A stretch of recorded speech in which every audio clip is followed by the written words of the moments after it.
Hello student, आज हम लोग अकाउंट्स का चैप्टर अकाउंटिंग इक्वेशन को समझेंगे, उसके बेसिक थ्योरी को समझेंगे और उसके बाद नेक्स्ट क्लास में जाके हम उनके प्रैक्टिकल क्वेश्चन को अटेंड करने की कोशिश करेंगे। अब ये अकाउंटिंग इक्वेशन क्या है, इसकी मीनिंग क्या है? तो अकाउंटिंग इक्वेशन का मीनिंग है an accounting equation is the mathematical expression which show that the asset of a firm are equal to the sum of its liability and capital contributed by the owner।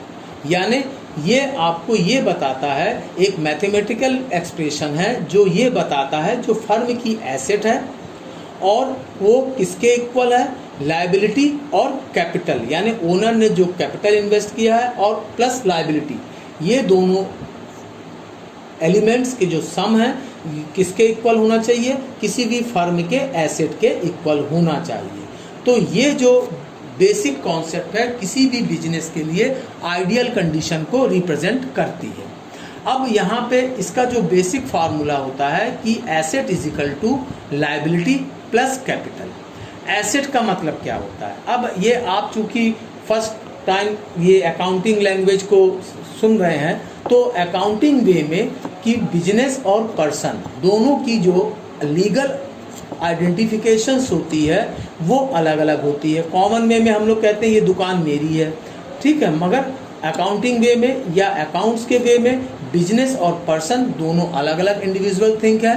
Business की अपनी एक अलग legal identifications होती है और business के लिए person काम करता है, पर्सन के लिए कोई भी बिजनेस का वर्क नहीं करती है। जैसे हम अगर सर्विस करते हैं तो बिजनेस हमें क्या मिलती है, सैलरी प्रोवाइड की जाती है। हमारी जो ड्यूटीज़ होती है वो लिमिटेड होती है, 8 घंटे 6 घंटे या 5 घंटे की। बट जब बिजनेस को स्टार्ट करता है, ओनर होता है, उसकी जो लाइबिलिटी क्या होती है, अनलिमिटेड होती है, चाहे वो ड्यूटी में हो चाहे वो ना हो। उसके बदले में फर्म उसको सैलरी के बदले में क्या प्रोवाइड करती है, प्रॉफिट प्रोवाइड करती है। यानी वहाँ बिजनेस उसको सैलरी के बदले में क्या देती है, प्रॉफिट देती है।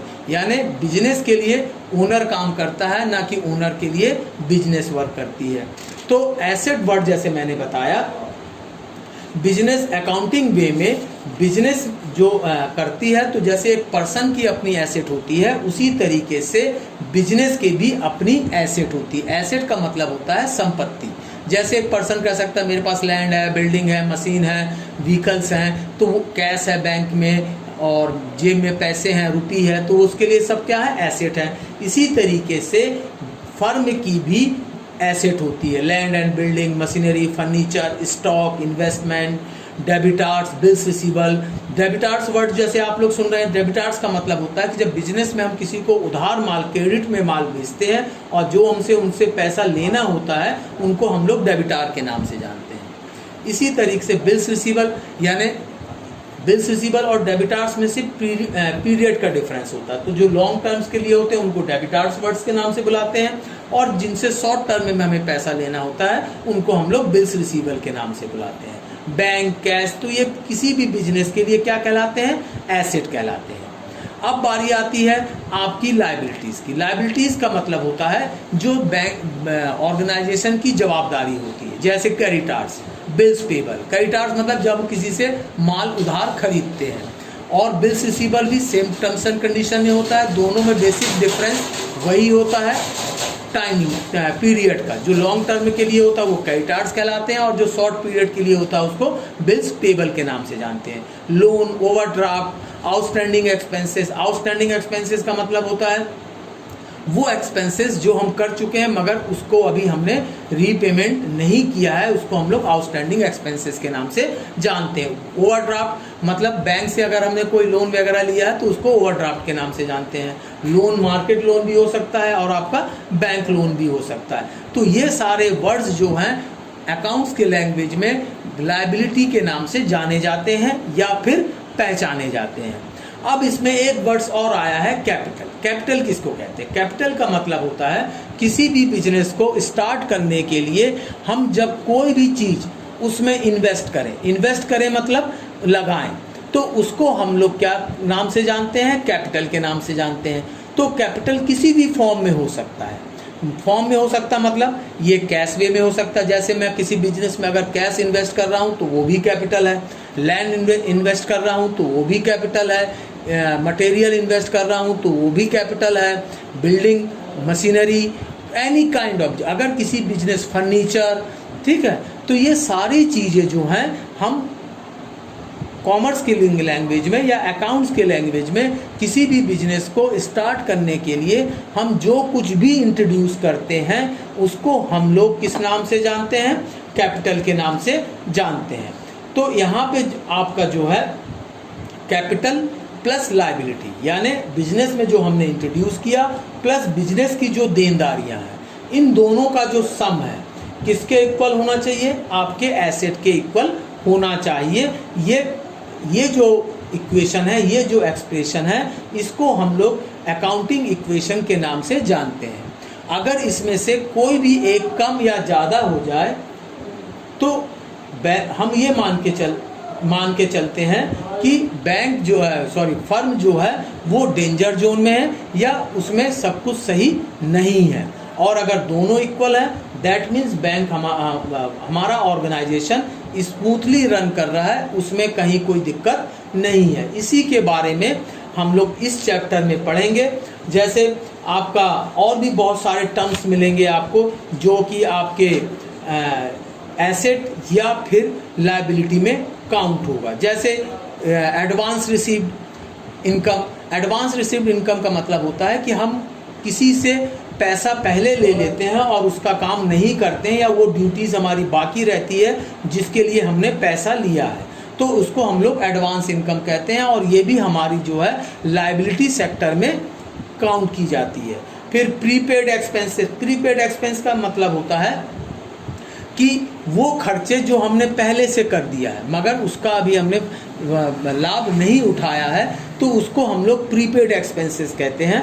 ये भी हमारी जो है एसेट के तौर पे काउंट किया जाता है। फिर एक वर्ड आपको मिलेगा गुडविल। गुडविल क्या है, एक एसेट है, ऐसा एसेट जो दिखाई ना दे, इंटेंजिबल है।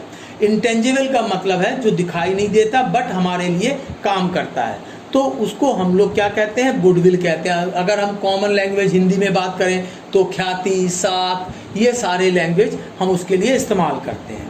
अब इसको कैसे हम लोग वेरीफाई कर सकते हैं। सपोज कीजिए कि एक पर्सन जाता है बाजार में उधार माल खरीदना चाहता है, क्रेडिट में माल खरीदना चाहता है, तो मार्केट से उसको 10,000 की गुड्स उधार में मिल जाता है, तो ये उसकी गुडविल कहलाएगी 10,000 की।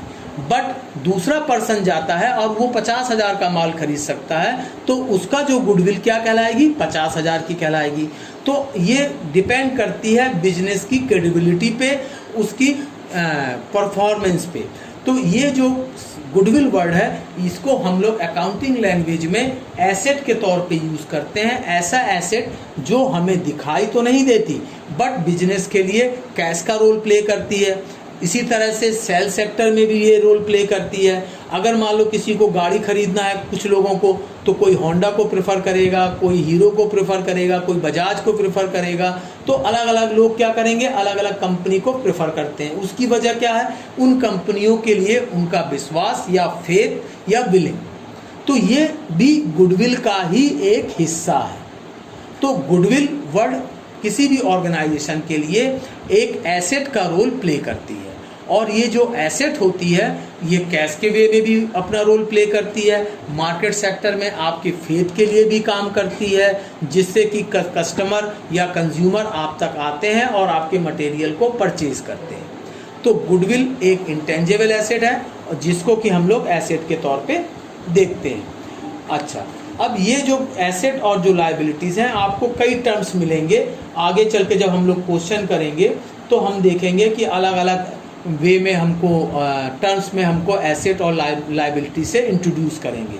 तो ये चैप्टर जो है आपके एसेट और लायबिलिटी प्लस कैपिटल के बीच में रिलेशन को एक्सप्लेन करेगा, बताएगा कि अगर एसेट इंक्रीज होता है तो आपकी लायबिलिटी भी इंक्रीज होती है, और कैपिटल प्लस लायबिलिटी अगर डिक्रीज हो रही है तो एसेट भी आपका डिक्रीज होता है। दोनों एक दूसरे के इक्विवेलेंट चलते हैं, right hand side equal to right hand side. एक के में चेंज होने से दूसरे साइड में किस तरह से उसका इफेक्ट आता है या किस तरह से उसमें चेंजेस आते हैं, ये चीज़ें आपको ये चैप्टर जो है एक्सप्लेन करके बताएगा और इसी के बारे में हम लोग नेक्स्ट क्लास में जाके स्टडी करेंगे। Thank you.